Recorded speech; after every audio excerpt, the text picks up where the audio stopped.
different people have different understanding of the concept of mentoring. Right. If you read literature also, there are varying interpretations of mentoring. As I see it, mentoring is two things. One, of course, is the process as to how people who are in this mentoring process behave, interact with each other and create value. The other is the relationship part. And I think if we look at some recent examples also, very senior, successful professionals do have mentors. We also mentioned about coaches. Right. Look at Sachin Tendulkar, for example, and I think sports analogy is very useful here because everybody knows him.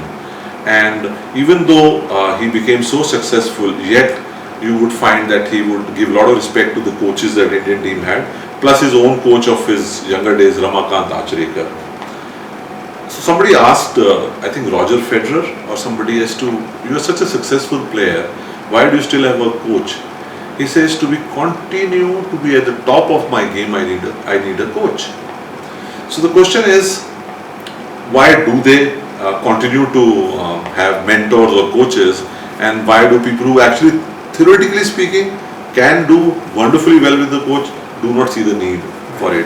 And I think you rightly nailed it to say that a lot of times we go with this belief that I know it. Even if I know it, I think if I go to somebody, he may not be able to help me with this.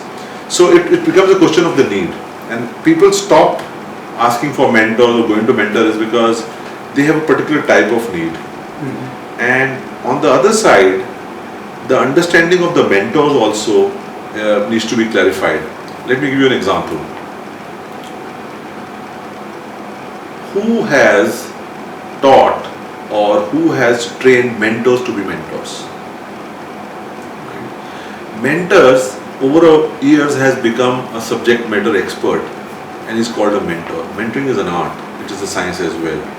There are skills associated with mentoring, and if I am not skilled mentor, I may end up being the backseat driver to an entrepreneur, and no entrepreneur likes being told to do something because he has his own idea. Right? If he goes to that mentor and talks about, and he, instead of starting getting advice or options or a new way of looking at things, he is being told that your idea is good, bad or ugly and you have to do something else, he may stop short in his tracks and says, and that's what probably holds back people to go to mentors.